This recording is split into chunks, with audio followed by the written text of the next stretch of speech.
नमस्ते, अभिवादन आपका इनोसेंट इन्वेस्टर के इस नए वीडियो में आपके लिए डिस्क्लेमर। दोस्तों, एक सवाल मुझसे ये भी पूछा जाता है कि भाई साहब, हमारी सैलरी काफ़ी कम है, हम सेविंग कहाँ से करें, हम इन्वेस्टमेंट कहाँ से करें, हम लॉन्ग टर्म में वेल्थ कैसे जनरेट कर पाएंगे। तो मैं उसी का जवाब आपको देने आया हूँ। सबसे पहली चीज़ आपको ये सोचनी है कि जो भी आप कमाते हो ना, जो भी आप कमाते हो उसको आप अपना भगवान मानना चालू कर दो। ठीक, भगवान भगवान मतलब गॉड, क्योंकि उसी से आपकी जो जीवन है उसकी रोजी रोटी चल रही है। ठीक, तो पहली चीज़ तो आपको ये काम करना है। दूसरी चीज़, अगर आपको लगता है कि आप कम कमाते हो और आप बेटर डिज़र्व करते हो, तो क्या कीजिए, क्या कीजिए, उसके लिए आपको मेहनत करनी पड़ेगी। ठीक है, हसल करना पड़ेगा। क्यों करना पड़ेगा?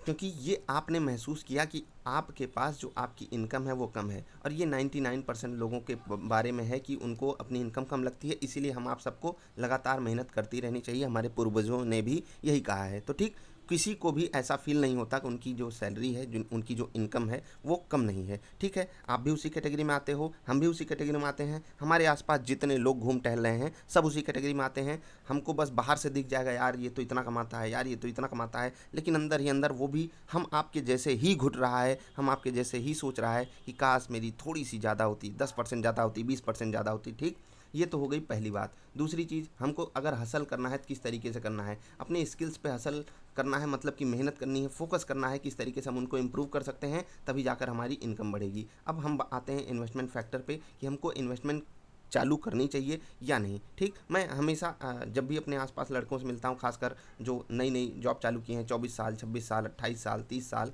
32 साल, ये सब नई एज के ही लोग हैं। मैं इनको भी नई एज इसलिए कह रहा हूँ क्योंकि आजकल थोड़ा सा पढ़ाई का सिस्टम थोड़ा सा डीले टाइप का है कि समय लग जाता है लोगों को जॉब पाने में, खासकर अगर आप कुछ थोड़ा सा बड़ा सोच रहे हो या अलग हट के सोच रहे हो तो। खैर, ज़्यादातर शुरुआत 24, 26, 28 में हो जाती है, 30, 32 तक भी लोग शुरुआत करते हैं। इवन उससे भी ज़्यादा कुछ गवर्नमेंट सर्विसेज में तो अलाउड भी है कि आप आराम से समय लेकर ज्वाइनिंग करो। मैं फर्स्ट ज्वाइनिंग की बात कर रहा हूँ, नहीं तो आप कहने लगो प्राइवेट में तो हम 50-50 साल में जॉब चेंज करते हैं। खैर, वो जाने दीजिए। हम यहाँ पर बात ये करने आए हैं कि यहाँ पर अगर हम एवरेज एज ले लें तो वो बिलो 30 आएगी, यानी कि आपके पास रिटायरमेंट प्लानिंग के लिए लगभग लगभग 30 साल हैं। और रिटायरमेंट प्लानिंग किस लिए? लोग ये भी मुझसे सवाल पूछ लेंगे कि भैया रिटायरमेंट प्लानिंग क्यों करा रहे हो, अगर हम अभी नहीं जी पाएंगे तो क्यों? मान लेते हैं कि आपको जो लोग दुआएं देते रहते हैं, भाई साहब आप 100 साल जियो, आप 100 साल जियो, और आप गलती से 100 साल जीने के लायक हो गए या जी गए, तो 60 साल के बाद आपका ख्याल कौन रखेगा? जो आपका रिटायरमेंट कॉर्पस है। बच्चों से उम्मीद मत कीजिए, वो कर दें तो भगवान का शुक्रिया अदा कीजिए कि बच्चे हमारे बड़े काबिल हैं, हमारी सेवा करते हैं। बाकी आपको सेल्फ डिपेंडेंट बनना है, अभी भी आपको खुद पे भरोसा करना है। और जब आप रिटायर हो जाओ, अपनी रिटायरमेंट ले लो, चाहे 55 पे लो, चाहे 60 पे लो, चाहे 65 पे लो, चाहे 70 पे लो, जब जिस भी एज में लो आप। जो 50 पे लेते हैं उनको भी मैं कह रहा हूँ कि आपके पास उतना कॉर्पस होना चाहिए कि आपको वो बैठा कर खिलाए, आपकी मेडिकल इमरजेंसी में आपके मतलब कोई इशू ना आए, आपको अपने बच्चों के आगे हाथ ना फैलाना पड़े। याद रखिएगा, जिन बच्चों को आपने ज़िंदगी भर दिया है, हो सकता है कि जब आप उनसे कुछ मांगो तो वो सब कुछ इवन दरवाजे बंद कर दें। हमने रियल लाइफ एग्जांपल्स देखे हुए हैं ऐसे, आपने भी देखा होगा, कुछ यहाँ पर छुपा नहीं है। हमारे बच्चे हैं, हमको लगता है कि ऐसा नहीं करेंगे, लेकिन जिनके होते हैं और जहाँ पर हम एग्जांपल देते हैं वो भी ऐसा ही सोच रहे होते हैं। मैं यहाँ पर ये नहीं कह रहा हूँ कि आप अपने बच्चों से प्रेम मत कीजिए, बहुत प्रेम कीजिए, बहुत अच्छी उनको सेवाएं दीजिए, सुविधाएं दीजिए, लेकिन उम्मीद उनसे जीरो रखिए, नल रखिए, उनसे कोई उम्मीद मत रखिए। यानी कि जब हमें उम्मीद खुद से है, हमें पहले तो अगर इनकम कम लग रही है, स्किल्स पे इंप्रूवमेंट करके उसको बढ़ाना है, किसी भी तरीके से हमें मेहनत करनी है, आगे बढ़ना है। ठीक, अब एवरेज इनकम पे हम आएंगे, लेकिन उससे पहले हम आपको बता दें कि ये रिटायरमेंट प्लानिंग हमको खुद करनी होगी, और कैसे करनी होगी आपको मैं बता रहा हूँ। दूसरी चीज़ जहाँ पर सबसे ज़्यादा वैल्यू हमको देनी चाहिए वो है कि हमें जो है, जो हम कंपैरिजन का कीड़ा लेकर बैठे रहते हैं ना, देखो यार, ये हर कोई करता है, मैंने भी किया है, खूब किया है, इवन अभी भी करता हूँ, अभी भी कुछ फील होता है। लेकिन फिर कुछ बातें मैंने लिख कर रखी हैं, आपको भी कभी बता दूंगा। उसको जब देखता हूँ और एक गाना याद आता है ना, आपने भी सुना होगा कि दुनिया में कितना गम है, मेरा गम कितना कम है, लोगों का गम देखा तो मैं अपना गम भूल गया, है ना? सुना होगा आपने, सर्च कर लीजिएगा, एक बार सुन लीजिएगा, और उस गाने के अंदर जाकर देखिएगा कि वो गाना आपसे कहना क्या चाहता है।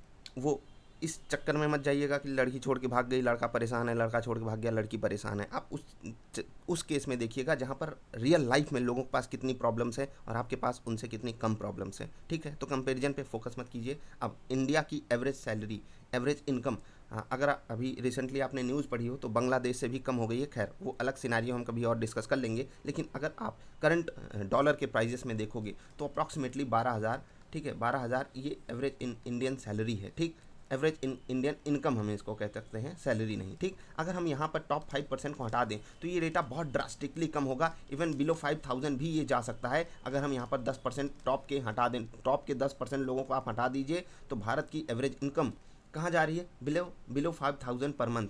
आई होप आप में से मोस्ट ऑफ यू इससे ज़्यादा ही कमाते होगे, तो ये मत सोचो आप में से कितने लोगों के पास जॉब्स नहीं होंगी। मुझे पूरी सहानुभूति आपके साथ, आप अपनी स्किल्स पे इम्प्रूवमेंट कीजिए, आपको मिलेगी। लेकिन अगर आप अबव दिस अर्निंग कर रहे हो तो आप ये समझिए कि आप 90% लोगों के कंपैरिजन में आप बेटर हो, ठीक है, या उनके साथ हो या उनसे बेटर हो। मैं आपको यहाँ पर कुछ डिमोटिवेशन नहीं देना चाहता, लेकिन दुनिया में इतने मोटिवेटर्स हो गए हैं कि वो सब आग लगा देते हैं और हम सब अपनी ज़िंदगी राख बना लेते हैं। ये मोटिवेटर्स ही ज़िंदगी नर्क बना कर रखते हैं हम आपकी। हमें फालतू मोटिवेशन के ट्रैक पे नहीं जाना है, हमें सिर्फ इतना समझना है, रियलिटी देखनी है, रियलाइजेशन करना है कि अपने देश में क्या हाल चाल है, हम कहाँ पर खड़े हैं। अगर कंपैरिजन करना है तो इस बेस पे कीजिएगा, ठीक। अब आप में से कुछ लोग कहेंगे हम बड़े लोगों को नहीं देखेंगे तो हम ऊपर कैसे जाएंगे। भाई आपको खुद से आगे बढ़ना है। आपको अगर आपकी सैलरी कम लग रही है तो खुद की इम्प्रूवमेंट, खुद में इम्प्रूवमेंट कीजिए। किसी को देखकर आप ऊपर क्या खाक जाओगे, बस लोगों को देखते रहोगे तो ऊपर पहुंच जाओगे, बस इतना मुझे पता है। तो दूसरों से कंपेरिजन मत कीजिए, अपना खुद से कंपेरिजन कीजिए। खुद की सैलरी अगर 12 है तो उसको आप 13 करने की कोशिश कीजिए, 14, 16, 18, 20 करने की कोशिश कीजिए। ये मत देखिए कि मैं 12,000 कमाता हूँ, कोई 1 लाख कमा रहा है तो मैं उससे ही कंपेरिजन करूँ, मुझे डायरेक्ट 12,000 से 1 लाख पे पहुँचना है, तो आप अपने आप को तोड़ दोगे, कमज़ोर हो जाओगे। तो एवरेज इनकम इंडिया की डॉलर टर्म्स में करंट मार्केट प्राइजेस के हिसाब से क्लोज टू 12,000 के आसपास है, अप्रॉक्सीमेटली इतना ही। कभी और कैलकुलेशन करके आपको दिखा देंगे। तो आप ये सोचिए कि अगर हमने यहाँ पर टॉप 10% लोगों को हटा दिया, जहाँ पर बड़े बड़े लोग आते हैं जिनकी सैलरी करोड़ों इवन अरबों में होती है, बड़े बड़े बिजनेस टाइकून्स आते हैं, उनको हटाने के बाद हमारी इंडियन की एवरेज इनकम 5,000 से नीचे है, 5,000 से नीचे, या आप कह सकते हो 5, 6, 7,000 से ज़्यादा हो ही नहीं सकती। आई होप आप समझ रहे होगे मैं क्या कहना चाहता हूँ। तो यहाँ पर 2 तरीके का कंपैरिजन है, खुद से कंपैरिजन कीजिए, खुद को बेटर बनाने की कोशिश कीजिए। अब जब आप इस तरीके से देखोगे, आपके पास खुश हो जाने के कारण बहुत हो जाएंगे। मैं आपको फालतू मोटिवेशन इसीलिए नहीं दे रहा हूँ क्योंकि आप उसमें खुद को तोड़ते हो, खुद को ऐसी जगहों पे जाकर गुलामी के रास्ते में लेकर जाते हो, दूसरों के लिए ऐसी मेहनत करते हो जो आपकी ज़िंदगी नर्क बनाती है, ठीक। अब हम आपके सवाल पे वापस आते हैं कि भाई साहब अगर हम 12,000 कमाते हैं या 10,000 कमाते हैं, 5,000 कमाते हैं, तो हम बचाएं कितना, कैसे काम चलेगा। तो मैं एक चीज़ आपको कह रहा हूँ कि अगर आपकी ज़रूरतें कम हैं तो आपकी ज़मीर में दम होगा। आप गलत जगह पे ना हाथ फैलाओगे, ना गलत जगह पे पैसा लगाओगे।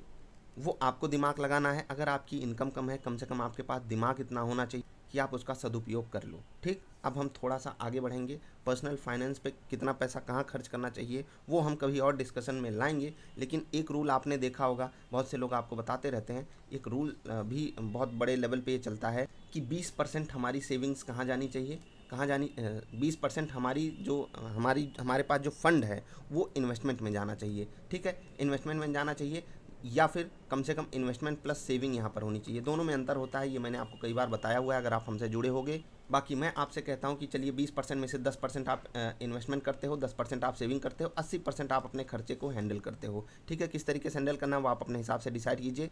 अगर आप मान लेते हैं कि 12,000 पाते हो, ठीक है, तो 80% का मतलब है कि 9,600 रुपये, ठीक है, 9,600 रुपये। इससे आपको अपना खर्चा चलाना है। बाकी जो बचा आपका 2,400 रुपये, ये आपको सेविंग्स और इन्वेस्टमेंट में डालना है। सेविंग आपकी जो इमरजेंसी डिमांड्स हैं उनको कंप्लीट करेगी, इन्वेस्टमेंट जो आपकी रिटायरमेंट डिमांड है उसको कंप्लीट करेंगी। मैंने आपसे हाथ फैलाने वाली बात कही थी, वही चीज़ कि मैं यहाँ पर कैलकुलेशन आपको कुछ करके दिखाना चाहता हूँ और बहुत ज़रूरी है ये कैलकुलेशन आपके लिए। और बार बार मैं अक्सर ऐसी वीडियो 2-3 हफ्ते में इसलिए लाता हूँ। देखिए ये वीडियो तो पहली बार आ रही है, लेकिन ये कैलकुलेशन वाली वीडियो आपको इसलिए बताता हूँ क्योंकि आप ये हमेशा सोचते हो ना कि छोटे पैसे से कुछ हो नहीं सकता। बस आपके पास पेशेंस नाम की चीज़ नहीं रहती, समय आप देना नहीं चाहते, इसलिए आप ऐसा सोचते हो। अब हम चलते हैं सीधे कैलकुलेशन पार्ट पे। कुछ आपको बातें बताना चाहते हैं। ये कैलकुलेशन आप खुद भी जाकर कर सकते हो, आपके ब्रोकर का खुद का भी कैलकुलेटर होगा, वहाँ पर आप जाकर खुद कैलकुलेट कीजिएगा, अपने हिसाब से ट्वीकिंग कर लीजिएगा। जो मैं आपको बता रहा हूँ उसी हिसाब से आपको एडजस्टमेंट करना चाहिए। मान लेते हैं कि आप 12,000 कमाते हो, ठीक है, इसमें से आप 10% पैसा इन्वेस्टमेंट में डालोगे, यानी कि 12,000 का 10% कितना हुआ, 1,200 रुपये, ठीक है। 12,000 का 10% कितना हुआ, 1,200 रुपये। अब ये पैसा आपको इन्वेस्टमेंट में डालना है, ठीक। अब ऐसे ही कोई 24,000 कमाता होगा तो उसको कितना डालना है, 2,400 रुपये, ठीक है। किसी के पास अगर इनकम मान लेते हैं 48,000 रुपये है, ठीक है, 48,000 यहाँ पर के 48,000 है तो उसको कितना डालना है, 4800 रुपये, ये इन्वेस्टमेंट में जाएगा। बाकी 10% आपकी सेविंग्स में जानी चाहिए, यानी कि 1200 रुपये आपकी सेविंग जानी चाहिए। यहाँ पर आपका जो है पैसा बिल्कुल सेम तरीके से 2400 आपकी सेविंग्स में जानी चाहिए। ये सेविंग इमरजेंसी फंड के रूप में काम आती है। इस सेविंग का आप उपयोग अपने लिए जो भी कुछ नया खरीदना हो, बीवी के लिए गहने खरीदने हो, अपने लिए कोई महंगा मोबाइल खरीदना हो या बाइक खरीदनी हो, कार खरीदनी हो, इस फंड का आपको उपयोग करना है। मैं आपको लोन लेने से मना हमेशा, मतलब 90% केसेस में आपको लोन अवॉइड करने चाहिए। क्रेडिट कार्ड की बिल का पेमेंट जितनी जल्दी हो सके कर दीजिए, अपने तौर तरीकों को सुधारिए बस। खैर, हम आगे बढ़ते हैं। अब हम एकदम वर्स्ट केस सिनारियो लेते हैं। मान लेते हैं आप सिर्फ 5,000 महीने कमाते हो, उसका 10% आप 500 रुपये बचा लेते हो। ठीक, हम पेन का रंग थोड़ा सा बदल लेते हैं, चलिए रेड कर लिया। हम वर्स्ट केस सिनारियो इसलिए ले रहे हैं क्योंकि इस पे हर कोई कैलकुलेशन कर पाएगा और कोई हीन भावना से ग्रसित नहीं होगा। मैं आपको फिर से बता रहा हूँ, आपकी सैलरी कितनी भी कम है, ज़रूरी नहीं कि जिसकी आपसे ज़्यादा है वो आपसे ज़्यादा खुश हो। तो आपके पास जो है उससे खुश रहना सीखिए, आपके पास जो स्किल है उसको इम्प्रूव करना सीखिए, आपके पास जो भी है उसके लिए थैंकफुल बनना सीखिए। बस मैं यही आपसे कहता हूँ। जितने भी लोग हमारे साथ जुड़ते हैं, मैं उनसे एक ही रिक्वेस्ट करता हूँ कि जब भी आपको इस स्ट्रैटेजी से, इस तरीके से इनकम होने लगे, तो आप कम से कम दूसरों के लिए कुछ कीजिएगा। कुछ नहीं तो कम से कम 1-2 पेड़ ही लगा दीजिएगा, वो आपको पावर ऑफ कंपाउंडिंग की वैल्यू समझाएंगे। ठीक, अब हम आगे बढ़ते हैं। कोई 500 रुपये भी अगर बचा ले जाता है, ठीक, 5,000 कमाता है, 500 तो बचाएगा, उसकी मजबूरी भी है और ये ज़रूरी भी है। मजबूरी भी आपकी है, ज़रूरी भी है, क्योंकि रिटायरमेंट के लिए आपको प्लानिंग करनी है। अब मान लेते हैं कि आपकी एवरेज एज 30 साल है। ठीक, आप नेक्स्ट 30 साल में रिटायरमेंट लेने वाले हो। ये कैलकुलेशन आप खुद जाकर भी कर लीजिएगा। अब 500 रुपये, ठीक है, अगले 30 सालों के लिए। निफ्टी का रिटर्न पिछले कई सालों का अब औसत रहता है 13, 14, 15%। हम 15% इसलिए ले रहे हैं क्योंकि हमने आपको एक वीडियो दी हुई है स्मार्ट SIP से रिलेटेड। ठीक है, स्मार्ट SIP, जाकर ये वीडियो देख लीजिएगा, फिर आपको पता चलेगा कि जो भी निफ्टी का रिटर्न है उससे आप 1-2% ज़्यादा कैसे कमा सकते हो। कई सारे तौर तरीके मैंने आपको बताए हैं, ज़रूर देख लीजिएगा ये वीडियो, तब आप समझ जाओगे। अगर निफ्टी 13-14% रिटर्न दे रही है तो आपको 15-16% रिटर्न मिलेगा। निफ्टी 15 दे रही है तो 16-17-18 भी आपको मिल सकता है। मैंने एवरेज ले लिया है कि नेक्स्ट 30 सालों के लिए आपको अपना रिटायरमेंट कॉर्पस कंप्लीट करना है। 500 रुपये ही जमा करके 15% ROI पे, रेट ऑफ इंटरेस्ट पे। तो क्या होगा आपके साथ, क्या आप अनुमान लगा सकते हो यहाँ से यहाँ पर क्या डेटा आपके साथ फेच होगा, वहाँ पर कितनी वैल्यू आपके सामने आएगी? सबसे पहले तो हमें ये देखना है कि हम जमा कितना कर रहे हैं। 500 रुपये एक साल अगर हम जमा करते हैं, 6,000 रुपये होते हैं। ठीक है, 6,000 होते हैं, 30 साल हम जमा करेंगे तो लगभग 1,80,000 होंगे, 180 के। ठीक, अब हमें मिलेगा कितना, लगभग 35 लाख रुपए। ये हमारा रिटायरमेंट कॉर्पस हमारे लिए तैयार है। ये हमको काफ़ी बेहतरीन वहाँ पर फंड देने वाला है, अगर हम इनको किसी बहुत ही सुरक्षित सेविंग स्कीम में भी रख देते हैं तो, क्योंकि यहाँ से हम जिस हिसाब से हमारी अर्निंग थी उस हिसाब से हमको ये मनी बैक देगा वहाँ पर, और हम जाते जाते अपने बच्चों के ऊपर ये छोड़ भी जाएंगे कि चलो भैया आप इसका उपयोग किसी अच्छे काम के लिए कर जाना। मैं वहाँ पर सिर्फ इंटरेस्ट इनकम और वहाँ पर जो रेगुलर इनकम आएगी उसकी बात कर रहा हूँ। ये कॉर्पस तो आपके पास जो है उसका आप इमरजेंसी में, कहीं बहुत स्पेशल केस में, घर खरीदने में या कुछ अलग करने में, अपने बच्चों के लिए, अपने लिए, समाज के लिए उपयोग कर सकते हो। खैर, ये तो हो गई नॉर्मल सिचुएशन की बात। मैंने आपको एक N100 करके बताया था ना, ये वीडियो आपने देखी है या नहीं? N100 सर्च कर लीजिएगा बाय इनोसेंट इन्वेस्टर, आपको मिलेगा। तो वहाँ पर ठीक ये 15% तो आपको इसमें कुछ करना नहीं है, आपको सिर्फ इंडेक्स फंड खरीद के बैठे रहना है या कोई एक अच्छा सा म्यूचुअल फंड, क्योंकि अच्छा सा म्यूचुअल फंड खरीदना बहुत ज़्यादा कठिन है, बहुत ज़्यादा कठिन है। इसीलिए मैं आपको हर हाल में, अगर आप स्टॉक मार्केट से रिलेटेड भी नहीं हो तो आपको इंडेक्स फंड लेने के लिए बोलता हूँ। अगर रिलेटेड हो तो कई सारे ऑप्शंस हैं आपके पास। N100 पे भी वीडियो देख लीजिएगा, क्योंकि वहाँ पर CAGR 15 की जगह लगभग पिछले कई सालों में 24 का रहा है। और ये सोचिए अगर आपने यही फंड, यही ईयर्स, सिर्फ इस 15 को आपने 24 कर लिया तो कैन यू बिलीव ये 35 लाख आपके कितने हो सकते हैं? कैन यू बिलीव कि ये 35 लाख आपके 70 लाख नहीं, ठीक है, 70 लाख नहीं, 1 CR नहीं, 2 CR नहीं, मोर देन 3 CR हो जाएंगे। ठीक, सिर्फ और सिर्फ आपने रेट ऑफ इंटरेस्ट किसी तरीके से बेटर कर लिया। और ये आपके पास ये ऑप्शन भी है N100 जैसा, आपके पास बहुत अच्छे म्यूचुअल फंड अगर आपने सेलेक्ट कर लिए तो भी ये कमाई करने का ऑप्शन बच जाएंगे। स्मार्ट SIP आपने सीख ली तो भी आपके पास ये चांसेस बढ़ जाएंगे। मार्केट अच्छा परफॉर्म कर गई तो भी आपके चांसेस बढ़ जाएंगे। आपने कुछ अच्छी स्किल्स सीख ली स्टॉक मार्केट में आकर तो भी आपके चांसेस काफ़ी ज़्यादा बढ़ जाएंगे। और सिर्फ हमने 9% रेट ऑफ इंटरेस्ट बढ़ाया है, और ये करके दिखाया है N100 जैसे इंडेक्स फंड्स ने, क्योंकि ये एक अलग ही इंडेक्स से जुड़ा हुआ है। आपको मैंने बताया है, जाकर ज़रूर देखिएगा। अगर आप नहीं भी कर पाते हो, इस 3 CR के पीछे मत भागिए। आप इसके पीछे तो भाग सकते हो, इसके भी पीछे नहीं, मैं कहता हूँ आप 17.5 लाख के तो पीछे भाग सकते हो। और ऐसा नहीं है कि आप ज़िंदगी भर सिर्फ 5,000 ही कमाओगे, उसमें से 500 ही जमा करोगे। आप कभी 1,000 भी जमा करोगे। सोचिए कि अगर आप यही 1,000 जमा करते तो यहाँ पर ये 70 लाख होता। यही आप 5,000 जमा करते तो आप खुद सोच लीजिए, इंटू 5 होता, लगभग 3.5 करोड़ रुपए होता। यहीं पर आप क्या, तो ये आपको डिसीजन लेना है। रिटायरमेंट प्लानिंग खुद से करनी है, किसी का आगे हाथ नहीं फैलाना है, चाहे वो अपने बच्चे ही क्यों ना हों। वो कर दें तो खुश रहिए, वो ना करें तो आपको टेंशन नहीं होनी चाहिए। अगर आप इतने के लिए आज तैयार हो गए, आपने फाइनेंशियल प्लानिंग का बहुत बड़ा स्टेप ले लिया। मैंने कल वाली वीडियो में बताया था, health insurance, term insurance must है। उसके बाद रिटायरमेंट प्लानिंग सबसे बड़ी चीज़ आपकी लाइफ में गोल होनी चाहिए। क्योंकि अगर आपने ये काम नहीं किया तो ज़िंदगी आपने कितनी भी अच्छी जी हो, जब बुढ़ापा आता है ना, तो कोई सहारा नहीं बचता। बस इतना याद रखिएगा।